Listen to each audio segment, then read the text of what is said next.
ကျမတို့တွေဟာချစ်ချင်းမြတ်တာဆိုတဲ့ခေါင်းစဉ်အောက်မှာတစ်ဖက်လူရဲ့လူအင်ဆန္ဒတွေကိုတခါတလေမှာအတ္တဆန်ဆန်လွမ်းမိုးချုပ်ကင်နေမိတယ်ဆိုတာကိုရောသတိထားမိကြရဲ့လားအချစ်ဆိုတာတကယ်ပဲနူးညံ့သိမ်မွေ့တဲ့အရာလားဒါမှမဟုတ်မြတ်တာစေတနာဆိုတဲ့စကားလုံးအောက်မှာအကျဉ်းထောင်တစ်ခုလိုပိတ်မိနေတာမျိုးရောမဖြစ်နိုင်ဘူးလားချစ်ချင်းမြတ်တာဆိုတဲ့အတိတ်ပဲကို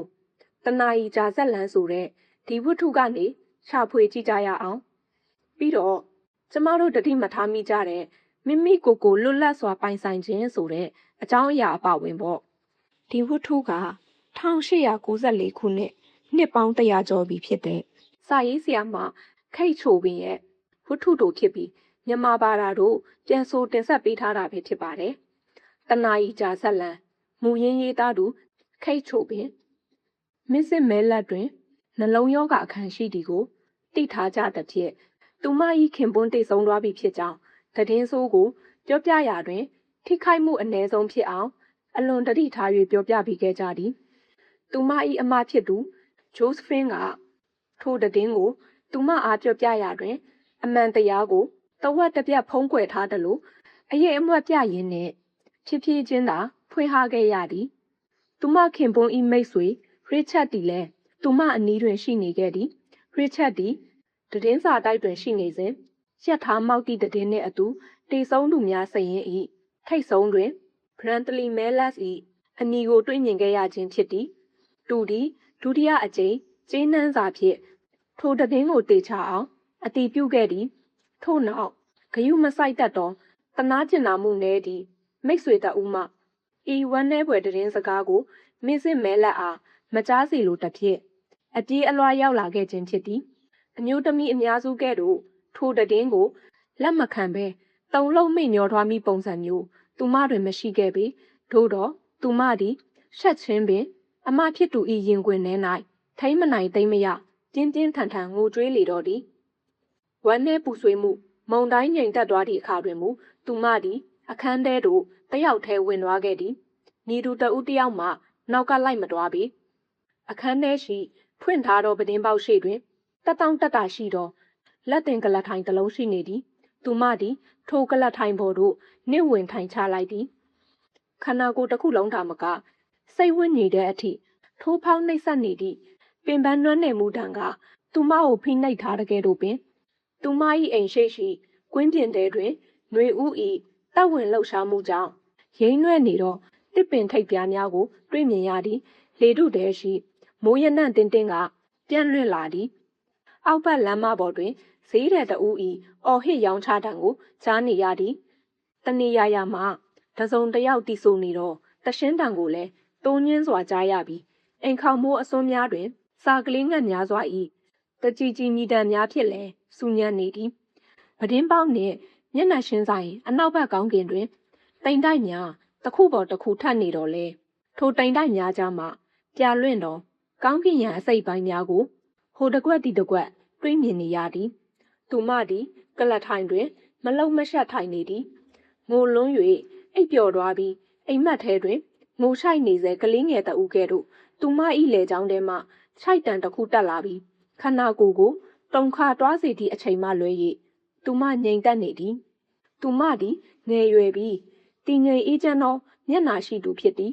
သူမ၏မျက်နှာပေါ်တွင်အရေးအကြောင်းများကဖိနှိပ်ရှုပ်ချယ်ခံရမှုနှင့်ကြန့်ခိုင်မှုအချို့ကိုဖော်ပြနေသည်ထို့သောယခုအခါတွင်မူသူမမျက်လုံးများတွင်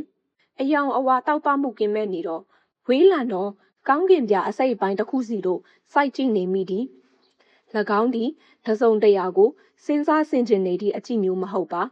အသိဉာဏ်ရှိတွေးခေါ်မှုများခေတ္တရက်တန့်သွားသည့်အခြေအနေကိုဖော်ပြနေအောင်ရှိသည်တစုံတစ်ခုသည်သူမထံသို့ဥတီလာနေပြီးထိုအရာကိုကြောက်ရွံ့စွာဖြင့်စောင့်မျှော်နေခဲ့သည်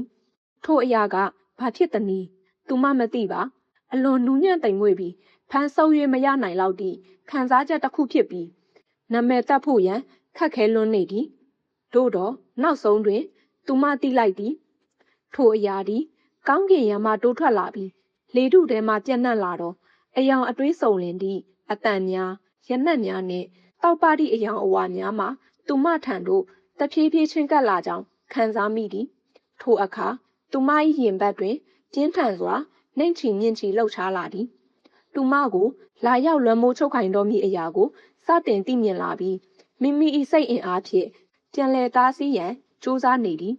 သို့တော့သူမ၏ဖြူစင်တွယ်လျတော့လက်နှစ်ဖက်ကဲ့သို့ပင်ထိုအရာကိုတားဆီးရန်အင်အားမရှိဘဲအချီးနှီးတာဖြစ်နေသည်နောက်ဆုံးတွင်ထိုခံစားချက်ကိုလွတ်ပေးလိုက်သည့်အခါတွင်မူအနှဲငယ်ပွင့်ဟနေသောနှကန်းလွှာများကြားမှစကလုံးတစ်လုံးတိုးလေးထွက်ပေါ်လာသည်လွတ်လပ်ပြီးလွတ်လပ်ပြီးလွတ်လပ်ပြီးသူမသည်ထိုစကလုံးကို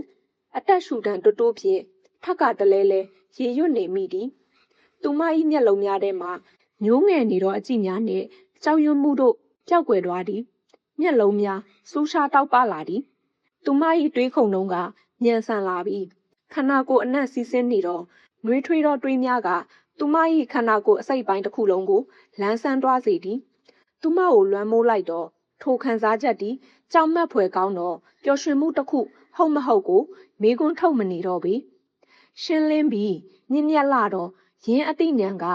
ထိုတန်တရားများကိုအရေးမပါသည့်အရာတစ်ခုအဖြစ်ပယ်ချနိုင်သွားသည်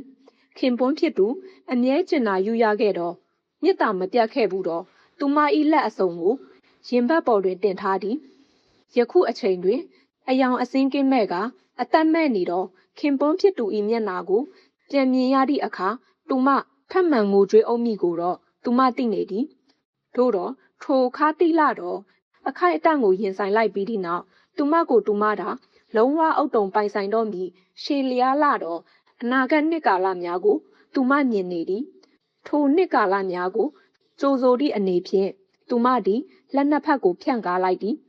လာမည့်နှစ်များတွင်သူမသည်ညီသူတဦးတယောက်အတွက်မှရှင်တန်ရန်မလိုတော့ပေမိမိကိုယ်တိုင်အတွက်သာရှင်တန်ရတော့မည်တစ်ဖက်သားအပေါ်မိမိ၏လိုရင်ဆန္ဒကိုအသင်းအကျပ်တွတ်တွင်းပိုင်ဆိုင်ခွင့်ရှိသည်ဟုယောက်ျားရောမိန်းမများပါမျက်ကန်းတစ်ဖွဲ့ယုံကြည်နေကြသည်ထိုကောင်းမာလာတော့အတဆွဲများသည်သူမ၏လွတ်လပ်မှုကိုညွတ်ကိုင်းအောင်ထပ်မံ၍ဖိအားပေးနိုင်တော့မည်မဟုတ်ပေ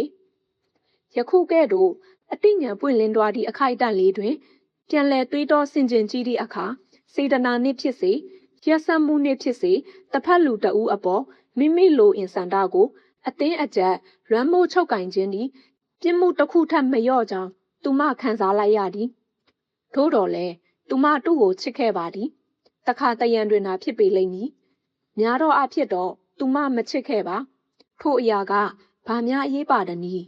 အချစ်ဆိုဒီမှာဖြည့်ရှင်းမရတော့နက်နဲရှုပ်ထွေးလာသည့်ဗဟိတိတစ်ခုသာဖြစ်သည်သို့တော်လည်းယခုအချိန်တွင်သူမ